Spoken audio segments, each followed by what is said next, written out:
Hello and welcome to Sergeant Dr. Funk's top 10 games I played in 2025.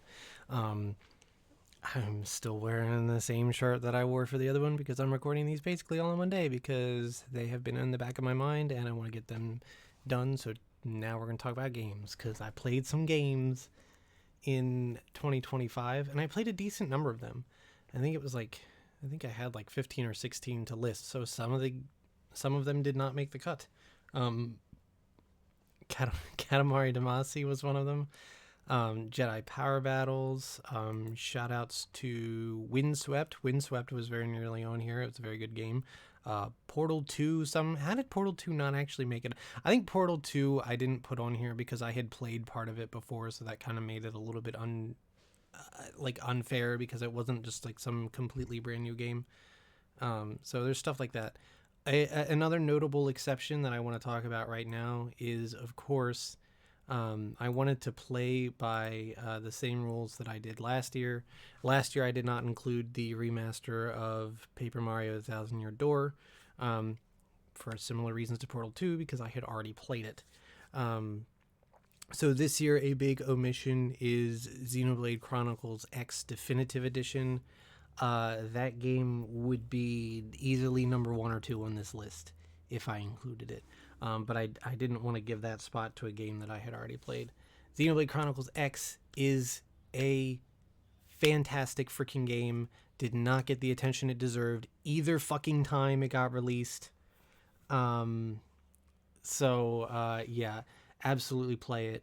It's wonderful. The quality of life improvements in the Switch version are excellent. I haven't even really finished most of the new content, which is me. But from what I can tell, it's pretty good. So yeah, would easily be one of my favorites on this list. But I decided not to include it because I have already played it. But I did spend a lot of time with it. I think it probably is the game I spent the longest with last year because I love that game. That game is it kills me that it has effectively died twice now because there's just nothing. It just they just. I'm so sad about it. I'm so sad because it's a great game. It's just truly awesome. So yeah, know that one would probably be either 1 or 2. I would think probably. I would put it at 2 probably. And I think the only thing holding it back is the fact that it is a remake, and there are still some qualms that I have with the game that are just part of the game. But like, that's the thing. So that's where that would go. If you were curious, I'm sure you were. If you know me and you know I like Xenoblade, so. Without further ado, let's talk about my top 10 favorite games of this year. Number 10 being Katana Zero. Here's that phrase again. I really enjoyed Katana Zero. What a cool game. What a cool way to frame the context of a video game. In Katana Zero, when you die, you rewind and you try it again, and the only way to beat the level is to do it perfectly without getting hit, because you can't get hit or you die, and you have to start that section over again. And I actually really like that gameplay loop. Like, that sounds like something that would be frustrating, and to a degree it is, because like you have to do everything perfectly, but in context it makes sense. Like, it never made sense in video games. Like, you would get shot and you would just keep going. In real life, like, that is a life altering event. So in Katana Zero, it's not that way. You do it perfect or you don't, and I really enjoyed that. And I really enjoy the gameplay. The gameplay is solid. It feels good. I played this one pretty early this year, so I don't remember like a ton about it. I don't think I didn't get both endings. I took like the easier ending, and then I was like, okay, I'm done with this for now. So yeah, I think the only real problem I had with Katana Zero was the story. I didn't really like the story that much. I thought it was a bit grimdark, and there was some really heavy shit in there. So please be aware of that if you go into this game, because it's like a sprite based game, but it gets heavy real quick. And there is blood and violence and all kinds of stuff, but really, really cool execution of a game. And it stuck with me all year because I'm like, wow, like that's really cool. That's really what a cool approach to video games. I would love to play another game like this, and I think this game came out in like 2019. Like it's pretty old, so I'm a little bit sad it hasn't really gotten like a sequel or anything like that. I'm sure they've made the company that made this, because I think it's the same people that did like Hotline Miami or something like that. I think it's the same people that did this game, so that's awesome. But yeah, I enjoyed this one pretty good. It is tough, and there are some parts of it I really didn't understand because there was like stealth involved, and I just didn't know how much stealth I had to do. So, um, but it was a really cool game. I really love the framing device of it. Um, and yeah, I'd go back and replay this one at some point. I'm gonna say that about all of them. So what is number 9? I forget already, even though I just ordered these stupid pictures. Oh, hang on. Hello? Can we move on, please? There we go. Oh, it's Final Fantasy XII: The Zodiac Age. I streamed this, and it was pretty fun. So I like Final Fantasy. There are elements of Final Fantasy XII that I really enjoy. I think the story is good. I like that it treats many of its factions as not wholly evil and not wholly good. I actually really like that element of the story, but I feel like there's not a very strong sense of self in the story. Um, it feels like some of the characters are just there. It feels like a lot of the characters are just there. So I think that part of the story is a little bit weaker. The gameplay is kind of nice and chill, but that's also all it is. I feel like you either go all in on programming your gambits or you don't, and you just grind levels until you win, which was basically my strategy. I really wish there's a dungeon towards the end of the game. Oh, and by the way, I'm going to try to be very, very light on spoilers as we go through this list, so that's a thing. But I did want to talk about a late game dungeon that really makes you use your gambits in a smart way, or you won't be able to progress. And I wish that dungeon had come a lot sooner to force me to actually like try to use my gambits even a little bit.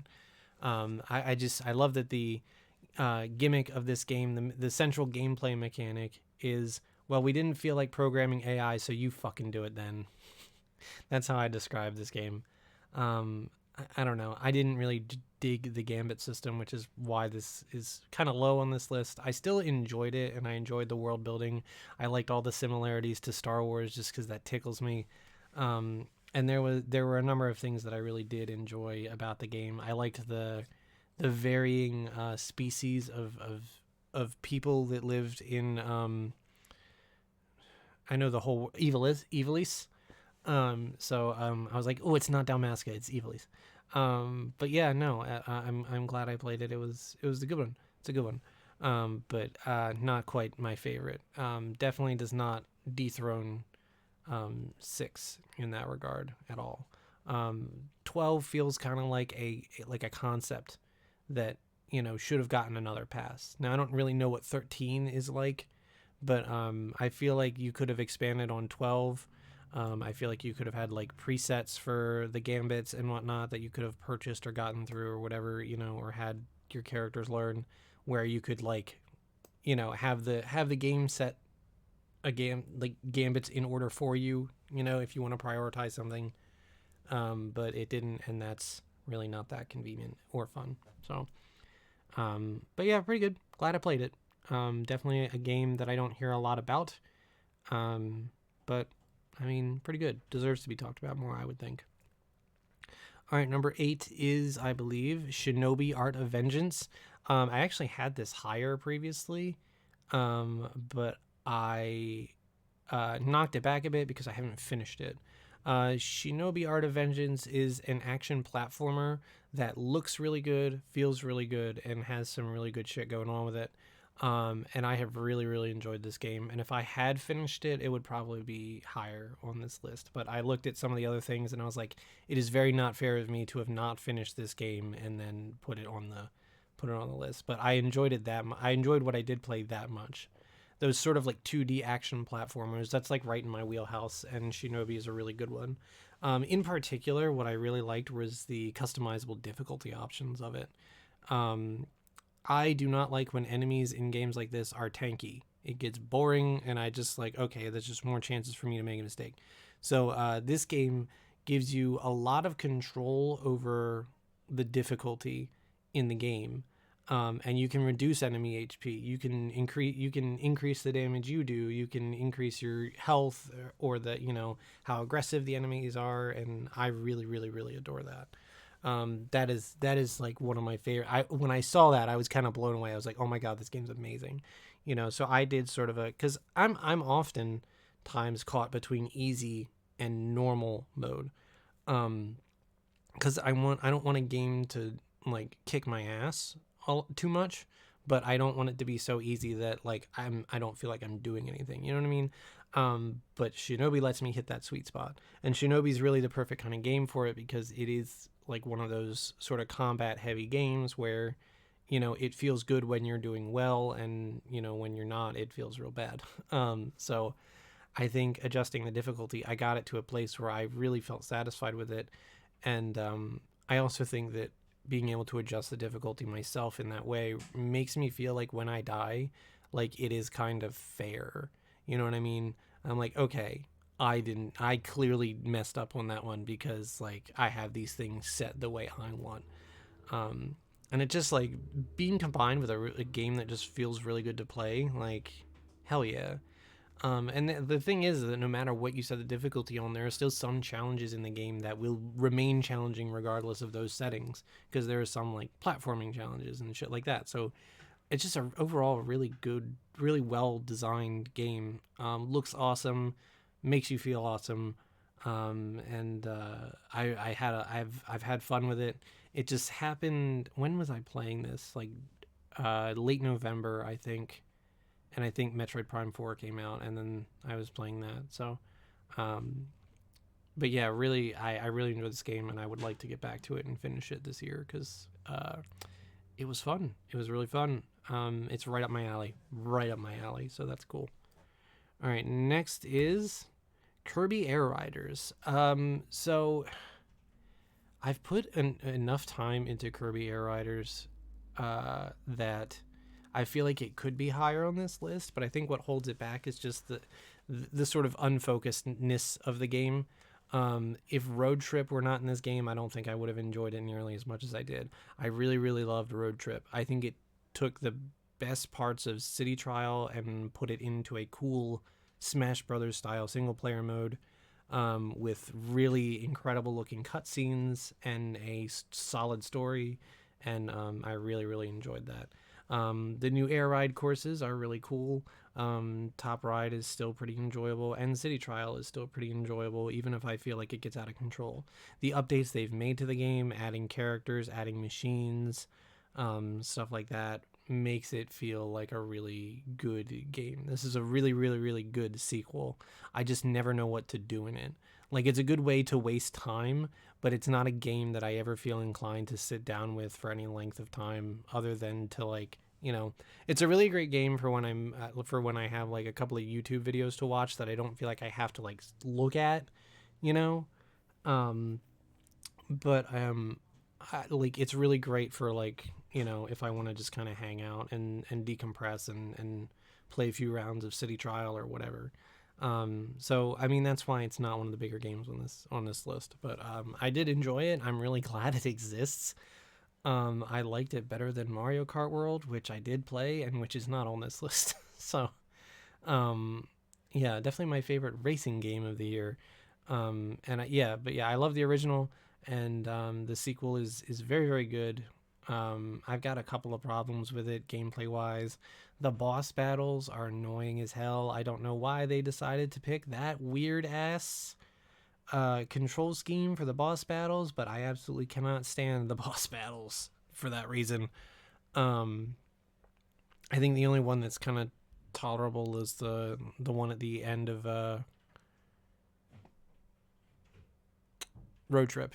So, but yeah, really just, it's a good game though. It's a really good game, and I've enjoyed it, and I'll probably enjoy it more this year because it's fun.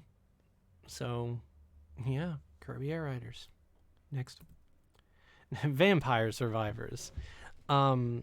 So yeah, Vampire Survivors is just fun. I don't even. This is a game that I feel like I don't really have to talk about much. I feel like it is about number 7 in everybody's list when they play it. I think even higher for some people when it came out. But I got to experience Vampire Survivors this year. I decided to go for it, and yes, it is fun. It's another one of those games where it's just like I feel like I could put on a CD or something, or a video and just go at it and kind of chill, and it's fun to experiment with different setups and all that. And I didn't even really get into the weeds of it. I played plenty of it, I like was able to finish like the main stages, but I'm figuring out that is not the real meat of the game, which is unfortunate. But which is unfortunate for me because I haven't really gotten into it. But I'm also not a very technical player, so I'm pretty satisfied when I just survive one of the levels, even if it's just something real basic. So because you go from not being able to, and then slowly you build your way up, and is the thing. It doesn't feel quite as fun because like you know um you just kind of walking around for the most part. It's a really good walking simulator. There's not a ton of other stuff that you do, but it is really fun to kind of waste time with, and yeah. So it's a good game to just kind of throw on whenever I don't know what to play or whatever. So that's a good thing. Just like Kirby Air Riders, there's kind of a trend there. They're right there together. But I like that. It's weird to say that I like Vampire Survivors a bit more than Kirby Air Riders. They really are kind of like on par with each other. And I don't know. Maybe I like Kirby Air Riders a bit more just for its presentation and its gameplay style. It is a little bit more like active and whatnot. But Vampire Survivors is very satisfying. It's very satisfying to do a survival and to grow and to feel powerful. And yeah, it's really weird how similar this and the last game were. But one thing I will say about Vampire Survivors that it has over Kirby Air Riders, which is a comparison that no one has ever made ever, is that by the end of the game, unlike in City Trial, I feel like I have a lot of control and power with my character, and that feels really good. The build up actually feels good, whereas in Kirby Air Ride, the level of feel good in an average City Trial map is like this, where it's like I feel really good about here, and then I keep powering up, and I'm like, oh shit, I cannot turn anymore. So, that's kind of a thing. But yeah, Vampire Survivors is great. What's next? I think it's number 5, right? I think we're at number 5 already. Damn, or is this 6? Hang on, let me find out. I don't know what number 1. This is number 5. We're already at number 5. Holy crap, this is going to be a short one. Pokemon Legends ZA. When you ain't got a bitch in your ear telling you it's bad, it's really fun. I think I had this like much lower originally, but then I did the Shinobi thing and shuffled a few things around, and I was like, dude, no, I actually really enjoyed Pokemon ZA. I feel a little differently about it now that I'm like 2 months removed from it, and I look back and I'm like, okay, I did that, but I definitely had a good time while I was playing it, because it is fun. I have some qualms with the way it's organized. I kind of wish it hadn't been set entirely in Lumio City, and I think the wild zones were just not great, and I vastly preferred the some of the dungeons that you go into, like the sewer system and stuff, like where it actually felt a little bit more natural and open, and like, you had space between you and the Pokemon, but because some of the wild zones are so cramped. But like, I like the new battle style. I think it's a little undercooked. I think it could use a little more time in the oven, a little more refining. I don't know what word I'm looking for there, but I think it could absolutely use a little bit more time in the oven. But it is like it's good. It's got a nice little Xenoblade 2 flair to it, and adds an air of excitement to the battles. I really, really enjoyed the Rogue Mega Pokemon battles for the most part. Those really struck this nice balance of like almost like platforming and like action RPG stuff, where it's like you had to focus on dodging and yet also attacking and balancing Mega Evolution. I thought those battles felt really good. Um, but at the same time, I also felt like trainer battles could get out of hand very quickly because, like, the trainer might do something and you just may not have the time to react. Like, if you just do not come in with the right set of Pokemon and skills, and if you're not speedy or whatever, you can still just get whooped, and that feels so weird. Like, I think for the battle style that it went with, it like still tried to add like traditional Pokemon difficulty, like some of the like the themed trainers like that specialized in one type would still have counters or whatnot. Like there's a guy who's definitely all one type, and then he has Gyarados, and it's like, oh crap, you know. Um, and that was very scary. But like, and that's good. But like at the same time, it's like in this new battle system, in the old battle system, I would have felt very comfortable with it. Like, okay, cool, that's really cool. But in the new battle system, I was like, oh shit, what's gonna happen? I never felt like I really got comfortable with the battle system, even though I did it a lot. You know what I mean? So, but yeah, the story is really good. There wasn't really too many characters that I felt like particularly attached to. I really liked not Tawny, the other girl in Team ZA, the dancer girl. I forget her name. Damn it. It's gonna bug me now. But I liked her. Um, and I liked a lot of the other characters that show up. And they did a really good job of fleshing them out as characters and making them very entertaining. And it all makes for one of the best final sequences in a Pokemon game. I think Legends Arceus is a little bit more successful in what it tries to do, and what it tries to be. I think that game is a little bit more exciting to explore, and it feels a little more organic to encounter all these Pokemon. But I do feel like ZA is a little bit better optimized. Keeping it all within Lumio City, I think, makes the game run really well. And the theming is very nice, and it felt like I really got to know the city and all that sort of things. But at the same time, I also feel like the setting of Lumio City got a little bit boring because the second they turned me loose, I explored like damn near the entire thing. So for the rest of the game, I felt like I really didn't have a whole lot to explore. And a lot of it looks pretty samey, which is a little boring. I wish there had been a little bit of variation in the districts, so that each have their own flavor and whatnot. So just small flaws like that, but I had a really good time with it. I really liked customizing my character. That was fun. And again, the characters in the game are really fun. Using Pokemon was good. The new Mega Evolutions were cool, but I really wish there was some more regional forms, or just some different Pokemon to choose from. I don't think that the alphas fit in this game as much as they did in Legends Arceus. I think you could have taken them out of this game entirely, and we would not have been worse for it. So, just an interesting thing. But it is only the second Legends game, so I guess they're still kind of dialing in this. What is that? This sub series. So there's still plenty to go, I guess. And no, it was really fun. And I hope some of the elements from this game, of course, work their way into the main games when we get Gen 10, probably this year. But yeah, I thought it was really fun. I did not give a shit about the windows. I thought the game looked pretty all right. Like nothing spectacular or anything, but it looks fine. There's nothing wrong with it, So yeah, that's how I feel about Pokemon Legends EA. Very good, very fun. I had a lot of fun talking to friends about it too, which I think always helps with the game and how I feel about it. Yeah. All right. What's next? Number 4, Resident Evil 2 Remake. Finally filled in that gap. At this point, Resident Evil games are just so freaking good that it's like I don't even notice them anymore. That sometimes I just like I take for granted how good they are, and Resident Evil 2 is kind of like that. It's really high on this list.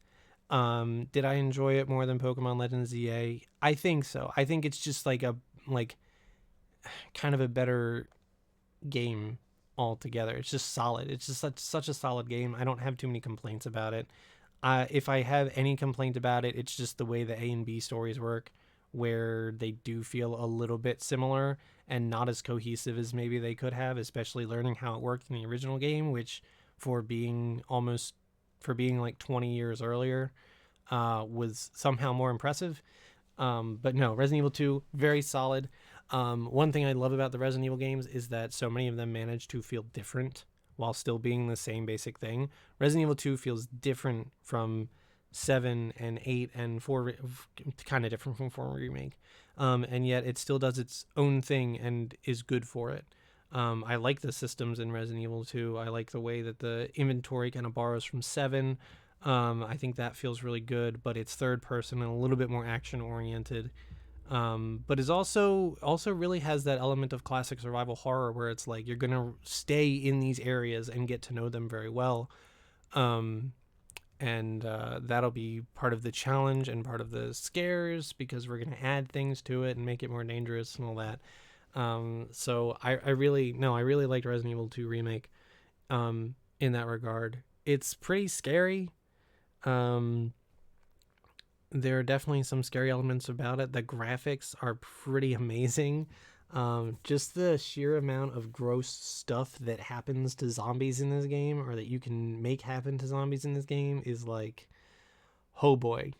But I do find I do find that Resident Evil 7 was probably a little scarier, and even some parts of 8. It could be because at this point I just knew more about Resident Evil 2 by osmosis, because like I have checked out a couple of clips and whatnot, because you just inevitably do over the years. And I think also me playing the Resident Evil 4 Remake, which is very similar to this, also kind of had an impact on how I felt about this game. So, but I still really enjoyed it. I still really enjoyed playing through it. And it is a really well built game. I'm fighting back the urge to say that I enjoyed, but that's true. But that's what it is. But yeah, really, really just, man. I love Resident Evil games just because they're so fun to explore, and it's so fun to go through their world and try to figure out what it felt like, to have that world lived in. And Resident Evil 2's world, that police station, is really cool. There are parts of the game that maybe feel a little less congruent. They're congruent with the Resident Evil series as a whole, but for me, it's like, what the fuck are we doing here? So yeah, there were some parts of it that definitely felt like, what are you doing here? But overall, pretty well balanced. Doesn't overstay its welcome much either, which I think is great. So wish there had been more variance between the Leon and Claire scenarios. I think that would be a cool thing. The only one of the other little qualms I had about this game though was I did not like the implementation of Mr. X. I know that pursuer enemies are very popular these days.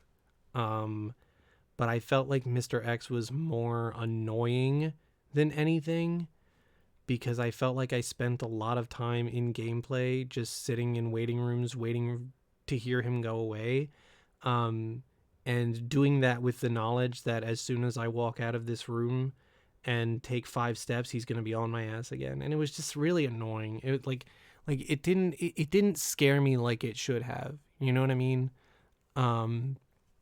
It just eventually got annoying because it was like, okay, well, I got to do this. I got to, no matter what I do, no matter how well I plan my route, like, it's going to get messed up by something I didn't kill, or by Mr. X just like being there because he can just be there, So I did not like the way he was implemented. I didn't really like, I don't think it worked quite as well as it should have.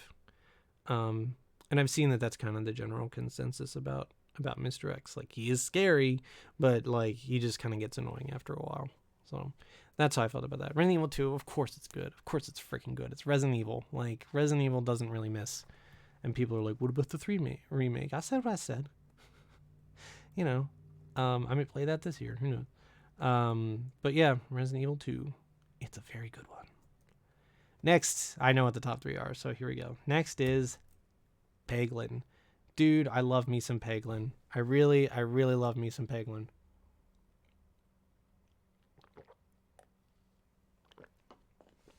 And some water. Drink your water. Um, Peglin is the king of games that I can just flip on and play for a bit. I didn't stream it until like December of last year, and when I streamed it, I was like, why have I not been streaming this all year? Peglin is just so fun to play. I think the reason is because when I first started playing it early this year, like I didn't feel very well, and I just didn't want to like associate the game with that or bring back that memory. But yeah, no, it's a really good game. I mean, just very casual. I love roguelites like this because it feels so low stakes. Like, unlike Vampire Survivors, I don't feel like there is some huge part of Peglin that I'm missing. It feels like you just go through the 3 stages, or you go through the loop mode or whatever, the endless mode, and that's it. Um, and I just adore Peglin for that, because it makes me really want to experiment. And if I die, I'm like, okay, well, here's what it is. And sometimes I feel really powerful, and sometimes I feel really powerful and I still lose, but I don't care. Like, I don't like losing in video games. Well, I'll tell you, the game that really turned me off of roguelites was Shovel Knight Dig, because like there's clearly a story and there's clearly something, for you to do there, but I always had trouble making it past like the first boss, and heaven forbid the second. You know what I mean? So yeah, there was a lot of that. And Peglin and Vampire Survivors are not like that. You play it and then you maybe do it and then you're good. Like, and Peglin is really the king of that, because there's so many options. There's so many different orbs you can collect and relics that make each playthrough unique. Sometimes you build up defense. Sometimes you build up status effects. Sometimes you affect what's on the board. And just like playing pachinko has, in the way that you do, has just enough skill required to make you feel like you're doing something, but also enough randomness to make you feel like, maybe that wasn't exactly my fault. You know what I mean? So it's the perfect game that just kind of keeps me playing. I haven't put as much time into this one as much as I have like some of the RPGs and stuff on this list. However, I really have enjoyed my time with it, and I never feel like my time is wasted when I play Peglin, because it's just so fun. I enjoy playing it. It is a game that I inherently enjoy playing, and one that makes me feel like, oh, okay, yeah, there are some really good ideas in video games. So, yes, I very much enjoy some Peglin.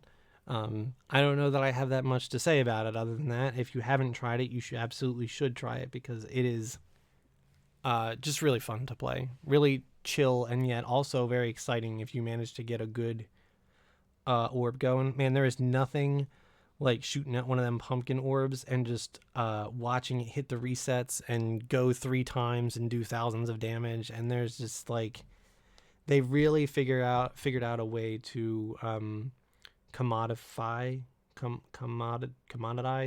Why am I bad with words today? They really turned a way to really concentrate that feeling of like, oh man, that feels super fucking good. So yeah, that's Peglin. Play it. It's really fun. I don't know if it goes on sale a lot or whatever, but like whatever it's worth, just pay it. It's or whatever it's priced at, just pay it. It's worth it. So yeah, love me some Peglin. All right, next, I know what the next one is. Here we go. It's Metroid Prime 4 Beyond. Which may come as a surprise because everyone says it sucks. So the story of Metroid Prime 4 Beyond is that 2 years ago I played Metroid Prime Remastered and liked it. As a kid, I played Metroid Prime 2 and didn't like it so much. I was very bad at it. I got better, but yeah, I played Metroid Prime Remastered and Dread a couple years ago, and I love them, so I started looking forward to Metroid Prime 4. And people started talking about it, and I was gonna buy it anyway because I like Metroid Prime, and I bought it, and it's really good when you don't have a fucking bitch in your ear telling you that it's bad. But more than that, I was like getting close to the end of the game, and I was playing it, and I realized that all of the things that people complained about, people don't like the NPCs talking, people don't like all that kind of crap. You know what I mean? People don't like the collecting green crystals in the stupid desert. And I slowly came to realize, as I turned my bike and aimed for a fresh pile of green crystals, I slowly came to realize that I very willingly spent a lot of time in the desert chasing down green crystals. I came to realize that I quite liked catching up with the Galactic Federation members, and I kind of ended up caring about them as people and as characters, and I wanted to get them home. And I realized that the things that people didn't like about this game were things that I didn't just not mind them. I actually liked them about this game. Um and I was like, "No, I really like this game." I think it has some really well-designed set pieces. I think the ice belt is fantastic. As a Resident Evil fan, the ice belt is fantastic. Um, but all of the little stories that it tries to tell in its areas are nice. I don't think that the story is the best or the most complex or the most, or even really the deepest or anything like that. I think that there's certainly a lot more they could have done in that area, but it kind of does its job. Um, I ease my stance on it a bit because I understand that its development was somewhat tumultuous, and I understand that Retro was basically handed this prototype and told that they still need to use a bunch of it. So it wasn't exactly their game direction from the beginning, but I think what they made out of it was a really solid game. I feel like people that complain about this game forgot what gaming was like when the original Metroid Prime was released, where games just had weird tedious shit in it for no reason because people were still kind of figuring out how 3D video games were going to work. So, and I mean, even the old Metroid Prime games aren't immune to it. You know, I mean, Metroid Prime 2 had the stupid Sky Key thing, which was just like, here's something at the end of the game that'll extend the gameplay by 2 hours, you know, or whatever. Um, and while I don't think that that's necessarily as egregious a gameplay change as the desert, um, I don't know. I kind of like the desert. It's simple. It's you know, it lays everything out nicely. You know, some people complain about like the backtracking to go, you know, upgrade the chips, but it's like whatever, man.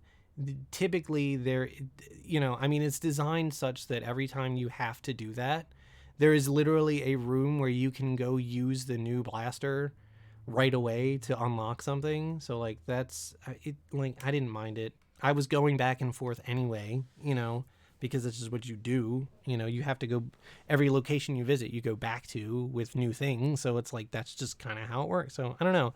It's just like uh, I don't know. The things I didn't like about this game were things. You know, I just feel like I'm constantly competing against what people were saying about it.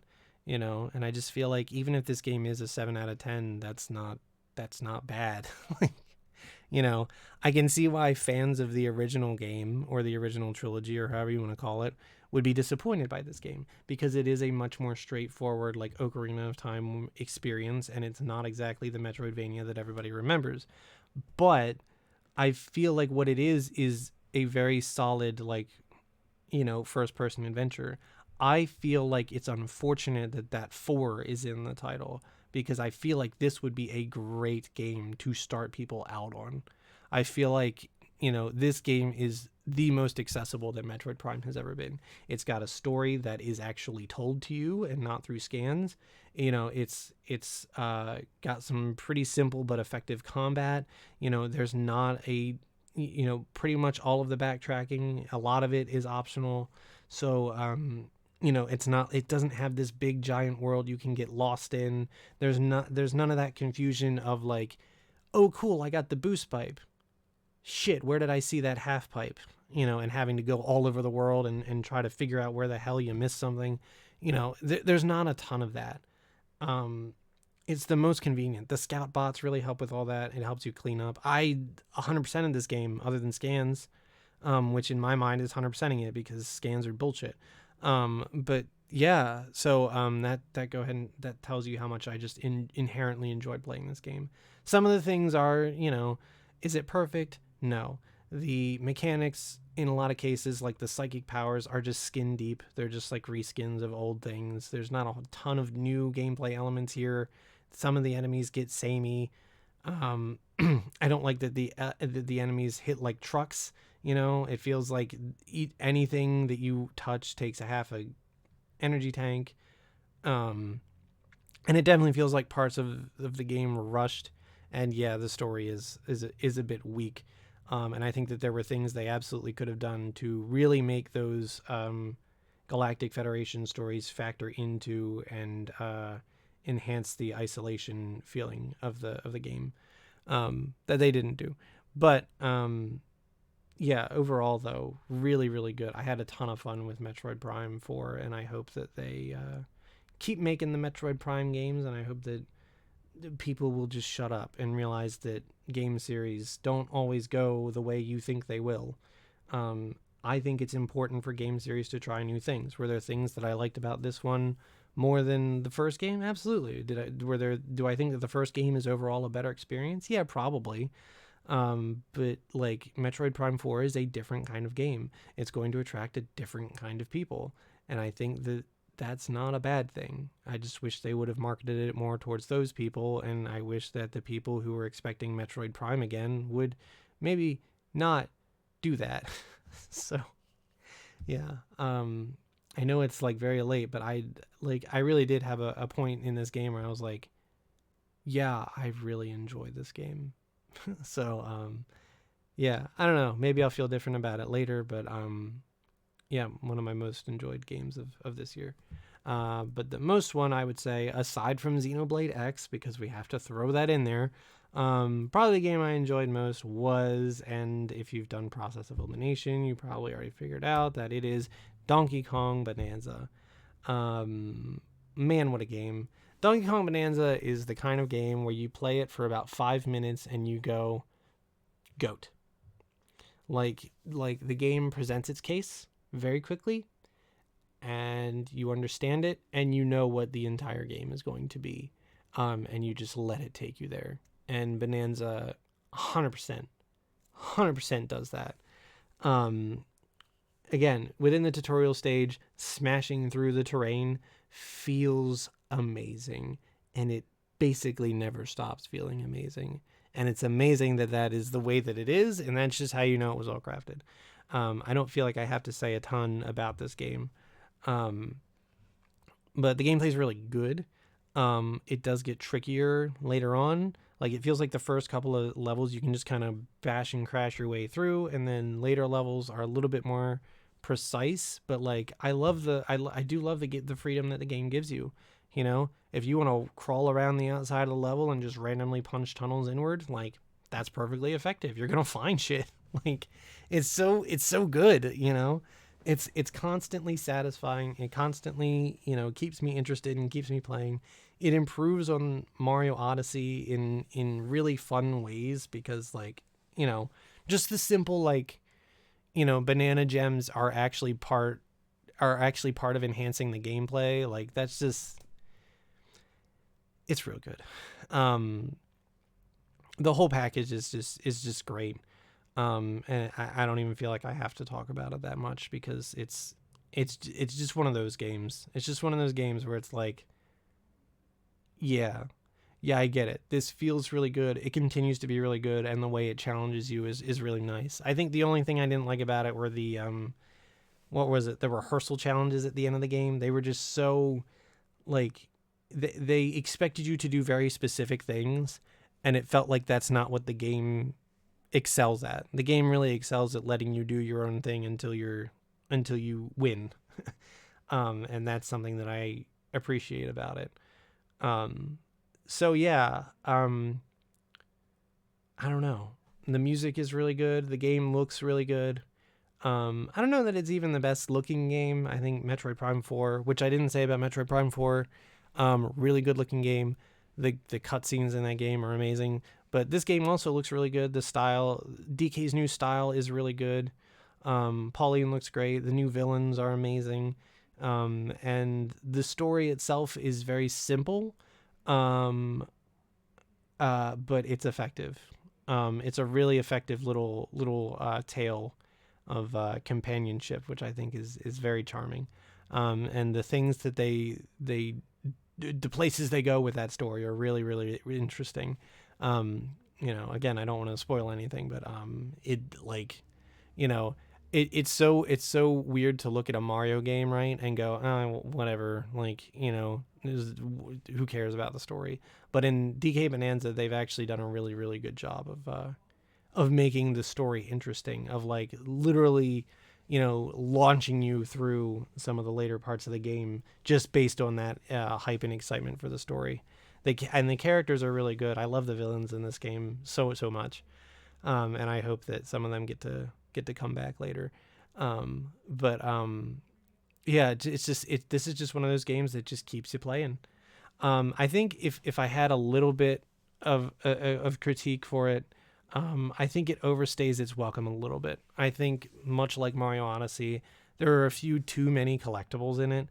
And I think if they had tightened things up just a bit and made it shorter, I think I maybe would have enjoyed it more, or at least been less overwhelmed every time I jumped in a level. I mean, the nice thing is that you are constantly, finding them, but it always felt awkward to leave a level knowing that I've left some stuff behind. But like by the time I got to each level, I had explored it for so long that I was kind of like, I'm just done with this level. I want to move on. Now, the game gives you the leeway to do that, and I'm sure that if you really didn't care about collecting a ton, you could just go through things very quickly. However, I really wanted to get a lot, so it did take me a little bit longer, and I did get a little bit tired of some of the levels. So that's really one of my only qualms with the game. It feels incredible to play, and it's just one of those games that's just got the magic, man. It's just got the sauce. Punching through shit feels so good.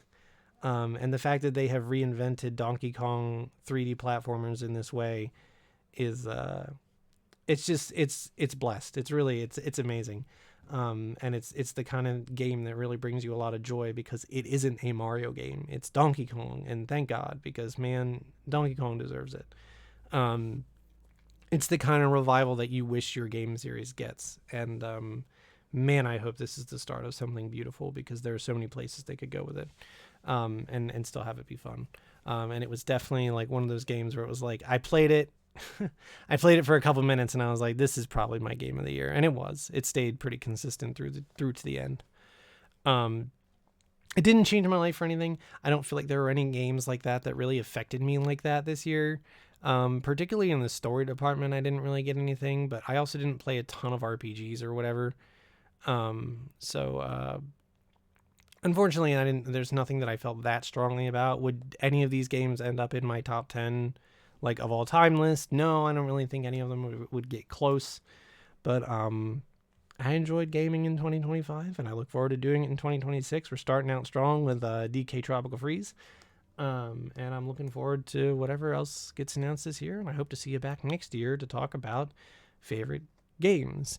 So I guess my questions of the video, were there any games that you played on this list that you enjoyed? Or were there any that weren't that you want to recommend to me? Don't say Clair Obscura Expedition 33. I know it exists. I saw the French people at MagFest. Don't worry. I may try that game out at some point. But we'll see. So yeah. Video games are fun. And they're still fun in 2025. And don't let anybody else tell you different. They're worth the money. Man, I'm telling you, always will be. So, well, maybe not always, but, yeah. Have a great day and play a good video game. For me. I don't know how to end these things, and that's not obvious.